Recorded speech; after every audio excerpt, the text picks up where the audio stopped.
మధుపదం YouTube ఛానల్లోని అన్ని వీడియోలు వరుసగా చూడాలనుకుంటే సబ్స్క్రైబ్ చేసుకోవడంతో పాటుగా బెల్ అంటే గంట గుర్తును కూడా నొక్కి ఆల్ ALLని సెలెక్ట్ చేసుకోండి. పురుగులను కోళ్ళు తింటాయి. కోళ్లను కొందరు మనుషులు తింటారు. మనుషులను పులులు, సింహాలు తింటాయి.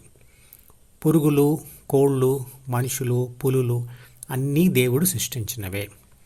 మరి అవన్నీ కలిసి దేవుడిని రక్షించమని కోరితే అందులో ఎవరిని దేవుడు కాపాడాలి? దేవుడు ఎవరిని భౌతికంగా రక్షించడం మరియు శిక్షించడం, ఇలా ప్రార్థిస్తే రక్షించే, తిడితే శిక్షించే దేవుడు అనే భావాన్ని మనిషే తన భయాల నుండి, కోరికల నుండి సృష్టించాడు. మరి దేవుడు లేడా అంటే ఉన్నాడు, కానీ మనం ఇంతకుముందు అనుకుంటున్న విధంగా లేడు. భగవద్గీత దేవుడికి ఇచ్చిన నిర్వచనం ఏమిటంటే, విశ్వమంతా వ్యాపించి సకల సృష్టికి కారణమైన దేవుడు తటస్థంగా అంటే నిర్లిప్తంగా ఉంటాడు. అంటే ఉద్దేశ్యంతో లేదా కోరికతో ఏమీ చేయించడు. అంటే దేవుడు శక్తి మాత్రమే ఉండి మనసు లేనివాడు. మన కోరికలకు, విమర్శలకు స్పందించాడు. అందుకే ధ్యానంతో మనసును వదిలిన యోగులను మరియు పసిపాపలను కూడా దేవుడులాగే చూస్తారు. నిర్లిప్తుడైన విశ్వశక్తి లేదా దేవుడు మన భౌతిక శరీరాన్ని నేరుగా రక్షించడు. కానీ ఒక ప్రత్యేక పద్ధతిలో ఆ దేవుడిని ధ్యానించడం వలన విషయాలను గ్రహించడంలో, ఏ విషయాలు ప్రాపంచిక విషయాలను గ్రహించడంలో, వాటిని మనసులో దాచుకోవడంలో, నిర్ణయాలు తీసుకోవడంలో తీక్షణ ధ్యాసను, విశ్లేషణ శక్తిని, నిర్భయత్వమును, శాశ్వత శాంతిని, ఆనందాన్ని ఇస్తాడు. అది ధ్యాన పద్ధతి ద్వారా దొరుకుతుంది. సృష్టికర్త అయిన విశ్వశక్తి నిర్లిప్తంగా ఉంటుంది అని ఎలా నమ్మడం? విశ్వంలో పెద్ద పెద్ద నక్షత్రాలు పేలిపోవడం మరియు వాటి పుట్టుక, సూర్యుడి నుండి భూమితో పాటుగా ఇతర గ్రహాలు కూడా విడిపడడం, భూమి మీద తుఫానులు, భూకంపాలు లాంటివి జరగడం లాంటివి పరిశీలిస్తే ఆ సంఘటనలను ఎవరో అనుకొని చేసినవి కావు అని అర్థమవుతుంది. విశ్వశక్తిలోని అన్ని శక్తులు పనిచేస్తాయి, కానీ అవి ఇష్టం లేదా అయిష్టంతో జరగవు. వాటి ధర్మాలను అనుసరించే ఆ పనులు జరుగుతాయి. తీగలో ప్రవహిస్తున్న విద్యుత్ శక్తికి శరీరం లేదు, మనసు లేదు. కాబట్టి దానికి ఇష్టం మరియు అయిష్టం లేదు.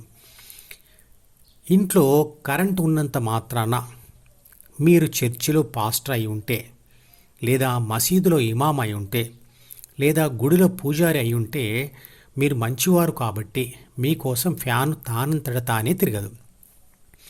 అలాగే వీరిలో ఎవరైనా చెప్పులు వేసుకోకుండా రబ్బరు తొడుగు లేని కరెంటు తీగని పట్టుకుంటే షాక్ కొట్టకుండా ఉండదు. అంటే కరెంట్ తన ఇష్టం వల్ల ఫ్యానును తిప్పదు, లేక షాక్ కొట్టదు. కానీ మనం ఇష్టంతో స్విచ్ వేస్తేనే ఫ్యాన్ తిరుగుతుంది, లేదా ముట్టుకుంటేనే షాక్ కొడుతుంది. అలా ద్వితీయ మనసులోని ఇష్టం లేదా కోరికతో కలిసినప్పుడే ఆత్మశక్తి బయట అంటే బాహ్య ప్రపంచంలో అన్ని పనులు చేస్తుంది. అంటే శక్తికి డైరెక్షన్ ఇవ్వనిదే దానిని మనం ఉపయోగించుకోలేము. టార్చ్ లైట్ వేసినప్పుడు అది ఏదో ఒక డైరెక్షన్లో వెలుతురును ప్రసరిస్తే అది మనకు ఉపయోగపడదు. పైన ఉన్న చిత్రపటంను గమనించండి. A+B+C అంటే ప్రాపంచిక ఆత్మను లేదా ప్రాపంచిక నేనును కరెంట్ అనుకుంటే, ద్వితీయ మనసులోని కోరికలను స్విచ్ అనుకుంటే, స్విచ్ వేస్తే కరెంటు ఫ్యాన్ను తిప్పడం ఎలా జరుగుతుందో అలా ఆత్మశక్తి అంటే ప్రాపంచిక నేను కోరికతో కలిసి పనిచేస్తుంది. అంటే ఆత్మశక్తికి ద్వితీయ మనసులోని కోరిక అటాచ్ అయి ఉంటేనే పనులు జరుగుతాయి. ద్వితీయ మనసులో ఇష్టం, అయిష్టం ఉంటాయి, కానీ పరిశుద్ధమైన శక్తికి అవి ఉండవు. మన అందరి శరీరాలలోని పరిశుద్ధంగా ఉండే ఆత్మలు కూడా ప్రాథమిక మనసు మరియు అహంను పొందినప్పుడే ప్రాపంచిక నేనుగా మారి కోరిక మీద వాలడానికి సిద్ధంగా ఉంటుంది.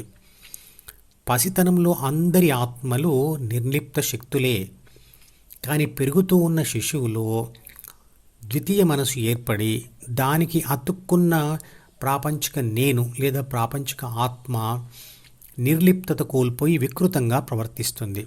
అంటే ఆత్మ ద్వితీయ మనసును విడిస్తే దేవుడు, పట్టుకుంటే రాక్షసుడు అవుతాడు. అంటే ద్వితీయ మనసును విడిచిన పరిశుద్ధమైన ఆత్మ కలవాడే దేవుడు. ఎవరినైనా రక్షించాలి లేదా శిక్షించాలి అనే భావన దేవుడికి ఉన్నట్లయితే దేవుడికి కూడా ద్వితీయ మనసు ఉన్నట్లే. అది ఉంది అంటే ఆ మనసు ఏర్పడేది మెదడులో కాబట్టి మెదడు కూడా ఉండాలి. మెదడు ఉంది అంటే దానికి రక్త సరఫరా కోసం గుండె కూడా ఉండాలి. అంటే మొత్తం శరీరం కూడా ఉన్నట్లే కదా. ఇవన్నీ ఉంటే దేవుడు కూడా ప్రేమ పగ ఉన్న మనిషి అవుతాడు కదా.